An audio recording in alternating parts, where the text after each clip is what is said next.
Hello চাকরি প্রত্যাশী ভাই বোনেরা, কেমন আছেন সবাই? আসসালামু আলাইকুম। নিয়োগ বিজ্ঞপ্তি।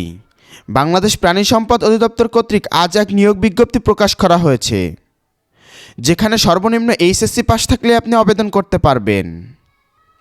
চলুন তাহলে নিয়োগ বিজ্ঞপ্তি সম্পর্কে বিস্তারিত জেনে আসি।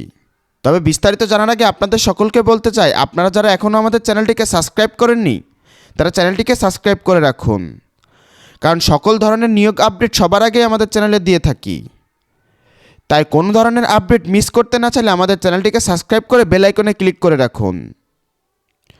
তো বন্ধুরা, আমরা এখানে দেখতে পাচ্ছি প্রাণী সম্পদ অধিদপ্তর রাজস্ব খাত নিম্নভুক্ত শূন্য পদের বিপরীতে জাতীয় বেতন স্কেল 2015 এর আলোকে বাংলাদেশের প্রকৃত নাগরিকদের মধ্যে যোগ্যতা সম্পন্ন প্রার্থীদের নিকট হতে শর্ত সাপেক্ষে অনলাইনে আবেদনের আহ্বান করা যাচ্ছে। অনলাইন আবেদন ব্যতীত কোনো আবেদন গ্রহণ করা হবে না।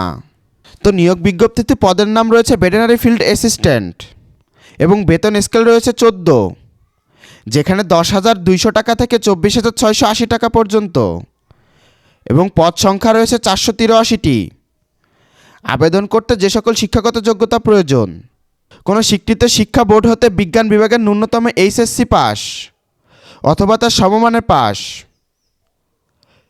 সহ সরকারি ভেটেরিনারি ট্রেনিং ইনস্টিটিউট বা লাইভ স্টক ট্রেনিং ইনস্টিটিউট হতে সংশ্লিষ্ট বিষয় 1 বছরের প্রশিক্ষণ, এবং প্রাণী সম্পদ অধিদপ্তরের ক্যাডার বহির্ভূত গ্যাজেট কর্মকর্তা এবং নন গ্যাজেট কর্মচারী নিয়োগের বিধিমালা 2023-এর তফসিল 2 অনুযায়ী গৃহীত হবে। তো এই ছিল আজকের আপডেট, এবং বিস্তারিত জানতে সকল বিষয়টি আমাদের টেলিগ্রাম গ্রুপে পেয়ে যাবেন।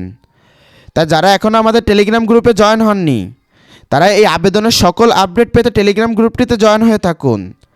টেলিগ্রামের গ্রুপ লিংক আমাদের কমেন্ট বক্সে পেয়ে যাবেন, অথবা আমাদের ভিডিও ডেসক্রিপশন বক্সে দেওয়া থাকবে। তো এই ছিল আজকের ভিডিও। সবাই ভালো থাকবেন, সুস্থ থাকবেন। আসসালামু আলাইকুম।